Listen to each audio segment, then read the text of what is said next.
আমাদের অনেক বড় বড় ঝামেলায় পড়ি আমরা, অনেক বড় বড় বিপদ আপদ হয়, এমন ধরনের ঝামেলা সৃষ্টি হয় যখন আমরা মনে হয় আর এখান থেকে বের হওয়া যাবে না। দুনিয়ার শ্রেষ্ঠ ঝামেলায় পড়ছিল একদল যুবক, আল্লাহর কাছে তার একটা দোয়া করেছিল। এমন ঝামেলা যদি ব্যাক করে চলে যায় শেষ করে দিবে, খুঁজে পাইলে হত্যা করে ফেলবে, বাধ্য করবে আল্লাহ ছাড়া অন্য কারো কাছে সিজদা করার জন্য, রব হিসাবে মেনে নেওয়ার জন্য। এর থেকে বড় ঝামেলা দুনিয়ায় আছে আর কিছু? আল্লাহ রাব্বুল আলামিন বলছেন, ইজ আওয়াল ফিতয়াতু ইলাল কাহফ, যখন মুসিবতে পড়ে ওই গুহাবাসীরা আল্লাহ রাব্বুল আলামিনের কাছে নিজেদেরকে সমর্পণ করে দিয়ে আল্লাহর কাছে সাহায্য প্রার্থনা করেছিল, আল্লাহ আমাদের থেকে বড় বিপদ আর কারো নাই, আমাদেরকে তুমি ছাড়া কারো উপাস্য হিসেবে মেনে নিতে বলে, পরিবারের আনুগত্য করতে বলে, হারামের সাথে সম্পৃক্ত, আমাদের মুসিবতের কোনো শেষ নাই। আল্লাহ পালাই আসছে, এখানে জেনে ফেললে খুঁজতেছে আমাদেরকে শেষ করে ফেলবে। কি বিপদের বিপদ! আল্লাহ বলছেন, ফাকালু রব্বানা আতিনা মিন লাদুনকা রাহমা ওয়া হাইয়্ লানা মিন আমরিনা রাশাদা। আল্লাহর কাছে তারা বলল, আল্লাহ তোমার কাছে আমরা এখন বলতেছি, রব্বানা আতিনা মিন লাদুনকা রাহমা, তুমি আমাদের প্রতি রহমত দাও, ওয়া হাইয়্ লানা মিন আমরিনা রাশাদা, আল্লাহ আমাদেরকে সুপথে তুমি পরিচালিত করো, যেই রাস্তায় চললে আমরা মুক্তি পেয়ে যাব ওই রাস্তা তুমি দেখায় দাও। কেমনে হবে, কিভাবে হবে, সিস্টেম কি, কিচ্ছু জানি না। আল্লাহ রাব্বুল আমিন চিন্তার বাহিরে 309 বছর ঘুমায় রেখে দিয়েছিলেন। সুবহানাল্লাহি ওয়া বিহামদিহি। ওই আল্লাহর বান্দারা কিয়ামত পর্যন্ত ওই আল্লাহর কাছে যদি বিপদে পড়ে, আর এই আয়াতে কারিমাটা যদি কায় মনোবাক্যে আল্লাহর কাছে পড়ে, ইনশাআল্লাহ আল্লাহ আমাদের বিপদ থেকে বের করে দিবেন। পড়েন আল্লাহর কাছে তাহলে, রব্বানা আতিনা মিন লাদুনকা রাহমা ওয়া হাইয়্ লানা মিন আমরিনা রাশাদা। বিপদ মুসিবত বালা যতই আসুক, এই আয়াতের ওজিফা, এই আয়াতের আমল করতে হবে ইনশাআল্লাহ। পারবো ইনশাআল্লাহ? যাদের মুখস্থ নাই মুখস্থ করে নেবেন। এইটা সূরা কাহাফের মধ্যে এইটা আসছে। আল্লাহ যেন আমাদের বিপদ আপদ থেকে উদ্ধার করেন। আল্লাহ কোরআন দিয়ে আমাদেরকে আল্লাহর কাছে চাওয়ার মতো ব্যবস্থা করে দেন।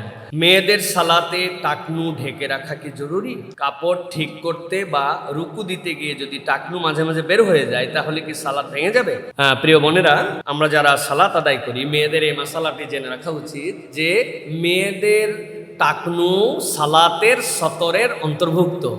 অতএব কোনো মেয়েকে তার সালাতের মধ্যে টাকনু সহ পা ঢেকে রাখতে হবে, এটাই হচ্ছে শরীয়ত। এটা তিনি ইচ্ছাকৃতভাবে অবমুক্ত রাখবেন, এটা তার বিধান নয়, বরং তার পাকে ঢেকে রাখতে হবে। এই জন্য নবী করিম সাল্লাল্লাহু আলাইহি ওয়াসাল্লাম বলেছেন, একজন পূর্ণবয়স্কা তথা বালেগা নারীর জন্য তাকে একটা খিমার অথবা সালাতের জন্য এমন পোশাক যেটা তার এই পুরো অঙ্গকে ঢেকে রাখে, এরকম পোশাক পরে তার জন্য সালাত পরা উত্তম। কেননা রেগুলার মেয়েরা যে পোশাক পরেন তাতে অন্য সময়ের ফরজ আদায় হয়, নামাজের ফরজ আপনার নাও আদায় হতে পারে। এই জন্য ঢিলে ঢালা পায়জামা পরা, ঢিলু নিচ পর্যন্ত এরকম আপনার পোশাক পরা, সালোয়ার পরা যেটাতে পা ঢেকে থাকবে, এরকম আপনার পোশাক পরতে হবে। তবে একটা জিনিস মনে রাখতে হবে, ফুকাহে কেরামের মতামত হচ্ছে আমাদের পায়ের যে মেয়েদের পায়ের টাকনু সহ এই পায়ের যে নলা, এই পুরাটা এক অঙ্গের অন্তর্ভুক্ত। এইটার বেনিফিট কি? এই টাকনু সহ এক অঙ্গের অন্তর্ভুক্ত হওয়ার কারণে যদি 1/4 কোনো মেয়ের নামাজের কোনো একটা সময়ের জন্য বেরিয়ে থাকে তাহলে তার সালাত ভেঙে যাবে না, অনুচিত, কিন্তু সালাত ভাঙবে না। কেননা পুরা অঙ্গটা 1/4 অবমুক্ত যদি হয়ে যায় তাহলে আপনার সালাত ভাঙবে না অল্প সময়ের জন্য। এটা একদম লং 3 তাসবিহ পার হয়ে গেছে এরকম না। সুতরাং আপনার যদি এটা রুকুতে গেছেন, কিছু সময় উঠে গেছে, আবার নামায় ফেলছেন, তাহলে আপনার সালাত হয়ে যাবে, কিন্তু উচিত হচ্ছে এটা ঢেকে আপনার, যেহেতু এটা সালাতের সতরের মধ্যে, এই ভাবনা আপনার সালাত আদায় করা। আশা করি আমার মা বোনেরা সুন্দর পোশাক পরিধান করে সালাত আদায় করবেন। জানাজার নামাজে শরীক হলে বা নামাজ পড়লে এর সওয়াব হবে কি? অনেক ব্যক্তিদেরকেই দেখা যায় জানাজার সালাতের ক্ষেত্রে অবহেলা করেন, নামাজের পরে ঘোষণা হয় কিন্তু তারা উঠে চলে যান। এটা কি উচিত? প্রিয় ভাইয়েরা, রাসূলুল্লাহ সাল্লাল্লাহু আলাইহি ওয়াসাল্লাম ইমানদারদের জন্য যতগুলা টাটকা সোয়াবের আমল বলেছেন, যেই সোয়াব অর্জনের জন্য আপনার কোনো রকম পেরেশানি নাই, আপনি জাস্ট খালি জানাজার সালাতে অংশগ্রহণ করবেন আর সোয়াব পাবেন, এরকম একটা আমল হচ্ছে জানাজার সালাত। নবী করিম সাল্লাল্লাহু আলাইহি ওয়াসাল্লাম বলেছেন, মান শাহিদাল জানাজাতা হাত্তা, কেউ যদি জানাজার নামাজে শরীক হয়, নবী করিম সাল্লাল্লাহু আলাইহি ওয়াসাল্লাম বলছেন, মান শাহিদাল জানাজাতা হাত্তা ইউসাল্লি কেউ যদি জানাজার নামাজে হলো, জানাজায় আসলো, এরপরে সালাত আদায় করলো, রসুল সাল্লাল্লাহু আলাইহি সাল্লাম বলছেন আলাইহা, তার জন্য আল্লাহ রাব্বুল আলামিন দান করে দিবেন কি কিরাত, এক কিরাত পরিমাণ সওয়াব আল্লাহ রাব্বুল আলামিন তার আমল নামায় দান করে দিবেন। সুবহানাল্লাহ। এরপরে নবী করিম সাল্লাল্লাহু আলাইহি ওয়াসাল্লাম বলছেন কেউ যদি জানাজায় আসলো, সালাত আদায় করলো, হ্যাঁ, সালাত আদায় করার পরে একটু ওয়েট করলো, ওয়েট করার পরে দাফনেও শরীক হয়ে গেল, নবী করিম সাল্লাল্লাহু আলাইহি ওয়াসাল্লাম বলছেন তাহলে সে 2 কিরাত সওয়াব পাবে। সাহাবায়ে কেরাম বললেন মাল কিরাতান ইয়া রাসূলুল্লাহ, 2 কিরাত আবার কি? নবী করিম সাল্লাল্লাহু আলাইহি ওয়াসাল্লাম বললেন মিসলু জাবালাইনি আল আযীমাইন, দুটা বড় বড় পাহাড় এর সমপরিমাণ সওয়াব আল্লাহ তোমার আমলনামায় দান করে দিবেন। আরেকটা হাদিসের মধ্যে আসছে এইটা হচ্ছে উহুদের সমান। এখন এটা কি? ব্যাপ্তির দিক দিয়েও হতে পারে, ওজনের দিক দিয়েও হতে পারে। আল্লাহ রাসূল সাল্লাল্লাহু আলাইহি ওয়াসাল্লাম এই সওয়াব দিয়েছেন। সুতরাং জানাজার ঘোষণা হওয়ার পরে এমার্জেন্সি কোনো কাজ যদি না থাকে, প্রত্যেক ইমানদারের এটা টাটকা সওয়াব আদায় করে নেওয়ার জন্য জানাজায় শরীক হওয়া আমাদের জন্য দায়িত্ব। প্রিয় ভাইরা, নবী করিম সাল্লাল্লাহু আলাইহি ওয়াসাল্লাম আরও বলেছেন কোনো মুমিনের জানাজায় যদি 40 জন মানুষ দাঁড়িয়ে যায় এবং আল্লাহর কাছে শাহাদা দেয় যে আল্লাহ আমার ভাই, তাকে তুমি মাফ করে দাও, আল্লাহ আমরা তার জন্য দোয়া করতেছি, আল্লাহ রাব্বুল আলামিন ইমানদারদের এই সত্য সাক্ষ্যকে ওই মুর্দার জন্য কবুল করে নেন। সুবহানাল্লাহ। সুতরাং আমাদের অপর ভাইয়ের জন্য দোয়া করার মেন্টালিটি রাখতে হবে। এই দোয়া আমাদের নিজেদের জীবনের জন্য জরুরি হবে, কেননা আমি যখন অপর ভাইয়ের জন্য কায়মনোবাক্যে এই দোয়া চাবো, কোনো একদিন আমিও দুনিয়ার থেকে চলে যাব, তারাও আমার জন্য হয়তো এই দোয়া করবেন। সুতরাং আমাদেরকে এটা মনে রাখতে হবে। প্রিয় ভাইরা, মানুষের নামে মিথ্যা অপপ্রচার করলে কি শাস্তি? আমরা অনেক সময় দেখি ফেসবুকে লেখালেখি করলে বিভিন্ন ধরনের মানুষের বিপক্ষে কথা বলা হয়, এটা কি গীবতের মধ্যে শামিল হবে কিনা? প্রিয় ভাইয়েরা, দুনিয়াতে যতগুলা পাপ ইসলাম নিষিদ্ধ করেছে এর মধ্যে অন্যতম কঠিন পাপ হচ্ছে ভুতান তথা অপবাদ দেওয়া। অপবাদের 2টা লেয়ার আছে। একটা লেয়ার হচ্ছে অপবাদের, যদি আপনি কোনো সতী সাধী পবিত্রা নারীর ব্যাপারে আপনি ইচ্ছাকৃতভাবে তাকে তহমত দিয়ে থাকেন, তার অসৎ চরিত্রের কথা বলে থাকেন, আর প্রমাণিত হয় যে আপনি মিথ্যা বলছেন ইসলামে, তাহলে আপনার জন্য হদ হবে। হদের বিধান কি হবে? 80টা বেত্রাঘাত আপনাকে দেওয়া হবে। আর সাংঘাতিক আরেকটা পানিশমেন্ট হবে, কোনো দিন আপনার সাক্ষী আর গ্রহণ করা হবে না, আপনি সাক্ষীর তালিকা থেকে বাদ হয়ে যাবেন, আপনার কোনো শাহাদা নেওয়া হবে না, আপনি কোনো বিয়ের সাক্ষীও হতে পারবেন না, আপনি সাক্ষীর তালিকা থেকে বাদ হয়ে যাবেন। 2 নম্বর, ধরেন যে মেয়েদেরকে অপবাদ দেয় না, তাহলে তার জন্য তাজিরের বিধান হবে। মিথ্যা বলছে, মেয়ের অপবাদ না, অন্য বিষয়ে, তাহলে কাজী সাহেব ওই দণ্ডের অনুযায়ী তাকে তাজিরের বিধান দিবেন, তার জন্য একটা শাস্তির ফায়সালা করবেন। বাংলাদেশের যে দণ্ডবিধি, এই দণ্ডবিধির 499 ধারার মধ্যে এটার উপরে শাস্তি আছে।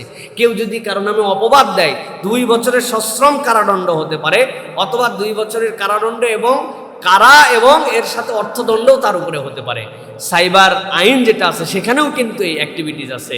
সর্বোপরি আমাদেরকে মনে রাখতে হবে, নবী করিম সাল্লাল্লাহু আলাইহি ওয়াসাল্লাম বলেছেন কেউ যদি মিথ্যা অপবাদ দেয়, কারণ আমি মিথ্যা কথা বলে, কিয়ামতের দিনে আল্লাহ রাব্বুল আলামিন একটা হুকবা, তার জন্য একটা জাহান্নামের গর্ত খনন করে গর্তের মধ্যে তাকে নিক্ষেপ করে দিবেন, আলাদা শাস্তি হবে। সুতরাং ভাই, অনেক সময় না বলা ভালো, কিন্তু এমন কিছু বলে দিলাম যে এটা আমি জানি না। এই জন্য রাসূলুল্লাহ সাল্লাল্লাহু আলাইহি ওয়াসাল্লাম বলে দিয়েছেন কাফা বিল মারই কাযিবান, একজন ইমানদারের জন্য মিথ্যুক এইটুকুই যথেষ্ট, সে যা শুনে তাই বলে, আমি যা শুনলাম তাই বলে দিলাম। এইভাবে মানুষকে অপমানিত করা, মানুষের বিপক্ষে কথা বলা, লজ্জা লাগে। আপনার বিপক্ষে কোনো কথা গেলে আপনি একজন ইমানদার হয়ে ফেসবুকের কমেন্টের মধ্যে অপরকে গালাগালি করে এবং ঘোষণা দিয়ে রাখে যে আমার এই পোস্টের বিপক্ষে যদি কোনো কথা আসে, মুখ দিয়ে যা ইচ্ছা আছে আমি তাই গালি দিয়ে ফেলবো। অথচ নবী করিম সাল্লাল্লাহু আলাইহি ওয়াসাল্লাম বলছেন সিবাবুল মুসলিমি ফুসুক ওয়া কিতালুহু কুফর, তুমি কোনো মুমিন মুসলিমকে গালি দিতে পারো না, এটা তোমার ফিস্ক। ফিস্ক মানে কি? স্পষ্ট আল্লাহদ্রোহিতা। আপনার দাড়ি চাচলে যেরকম গুনাহ হবে, নামাজ ইচ্ছা করে বাদ দিলে যেরকম গুনাহ হবে, আপনার এই গালিতে এইরকম গুনাহ হবে আপনার। অথচ আমরা মনে করতেছি আমি ইসলামিস্ট, আমি ইসলামের পক্ষে লড়ে যাচ্ছি, আমি আল্লাহ রসুলের পক্ষে ফাইট করছি। কি দিয়া? গালি দিয়া। বলদ, এটার নাম কি? বলদ। বলদ বলা হবে না, বলদ আল্লাহর একটা প্রিয় সৃষ্টি, সে আল্লাহর সবসময় নিমজ্জিত রুকুর হালতে আছে, ও আল্লাহর রুকুর হালতে রাখছেন, মুগিব্বান আলা ওয়াজহি, কতগুলা সিজদার হালতে আছে। সুতরাং এগুলো কোনো প্রাণীর দ্বারাই উদাহরণ দেওয়া হবে না। আল্লাহ বলছেন বালহুম আদাল, এর থেকেও নিচে আলা। অতএব আমাদেরকে প্রিয় ভাইয়েরা, আমাদের আমল বরবাদ করে দেওয়ার জন্য অপবাদ, ফেসবুকিং, আজগবি কথা, গালিগালাজ এগুলো আমাদেরকে শেষ করে দিচ্ছে। এখান থেকে আমাদেরকে বাঁচার জন্য চেষ্টা করতে হবে। আল্লাহ যেন তৌফিক দান করেন। নাটক সিনেমা দেখি আবার নামাজও পড়ি, আমার নামাজ কি কবুল হবে? প্রিয় ভাইরা, আশা করো যে আপনার নামাজ কবুল হবে এবং এই নামাজের দ্বারাই আপনি এখান থেকে বেরিয়ে আসতে পারবেন ইনশাআল্লাহ। কেননা ইন্না সালাতা তানহা আনিল ফাহশাই ওয়াল মুনকার। কিন্তু আপনার সালাদটা সালাতের মতো হচ্ছে কিনা এটাতে একটু মনোযোগ দেন ভাই। সালাত কেবল আনুষ্ঠানিকতার নাম নয়। আসলাম, দাঁড়ালাম, সফটওয়্যার চালু হয়ে গেল, মানে চলে গেল, সফটওয়্যার জানো না, এটা যেন খুশু, এটার খুজু, আগের সালাতের থেকে আরেক সালাদটা যেন একটু উন্নত, টাইমলি যেন সালাদ পড়া, একটু নফল বাড়ানো, এই চেষ্টা করেন। আর আল্লাহর কাছে বলেন, আল্লাহ এ তো ব্যাড হ্যাবিট, এগুলো আমি যেটা দেখতেছি এগুলো আমি আসলে মনের কারণে দেখে ফেলি। আল্লাহ, আল্লাহ এখান থেকে তুমি আমাকে বের হওয়ার তৌফিক দান করো। ইনশাল্লাহ আপনার এই সালাত আপনাকে পরিবর্তন করে দিবে। সুতরাং কেউ নাটক দেখলো আর সিনেমা দেখলো আর আপনি বলে দিলেন নাটক সিনেমা দেখে তোর পাত্র ফুটা হয়ে গেছে, এখন তুই নামাজ কোন জায়গায় রাখবি, পড়লেও কি না পড়লেও কি, আপনি এমন ওয়াজ করছেন, হ্যাঁ নামাজ বাদ দিয়ে দিচ্ছেন, এটা করা যাবে না প্রিয় ভাইরা। বরং তাকে বলতে হবে খারাপটা বাদ দেন, গুনাহটা বাদ দেন, আস্তে আস্তে ত্যাগ করুন। ওরে ভাই, আপনি তো সিনেমা হলে যাই সিনেমা দেখতেছেন না, এখন মোবাইলেই তো দেখতেছেন, মোবাইল তো আপনার অধীনে, সুতরাং এটার থেকে আপনি আস্তে আস্তে বেরিয়ে আসেন। সুতরাং নাটক সিনেমা দেখলেই তার নামাজ কবুল হবে না, বিষয়টা এরকম নয়। কিন্তু এটাও মনে রাখতে হবে যে আপনি সালাত পড়েই যাচ্ছেন, সাথে এটাও দেখে যাচ্ছেন, দুইটাই আপনি বৈধ তালিকার মধ্যে রেখে দিয়েছেন, একে লিবারেল মুসলমান হয়ে গেছেন। ইসলাম আবার এত সস্তা আইটেম না। আল্লাহ আমাদেরকে বোঝার তৌফিক দান করেন।